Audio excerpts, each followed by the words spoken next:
Most people don't know this, but the Great Gatsby wasn't inspired by New York. It was actually inspired by Lake Forest, a town located just north of Chicago. That's because the woman who inspired Daisy Buchanan actually lived in Lake Forest. And at one point, Fitzgerald actually said, "I thought Lake Forest was the most glamorous place in the entire world." Alright, let me explain.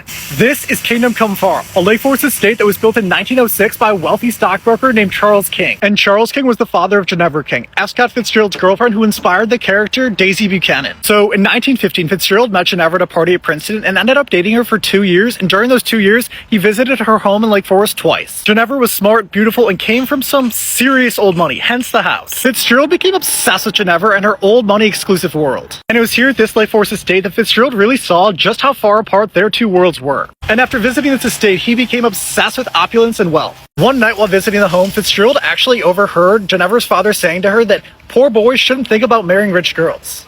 Awkward. So that line really stuck with him, and it actually shows up almost word for word in his novel, The Great Gatsby. Per her dad's request, Ginevra eventually moved on and married a banker. And that relationship and this house left a massive chip on his shoulder and ended up inspiring him to write The Great Gatsby. But yeah, it all started at this Lake Forest estate. Crazy, not New York. So yeah, Lake Forest is really where Gatsby was introduced to the whole old money way of life. Follow Johnny Murtaugh for more.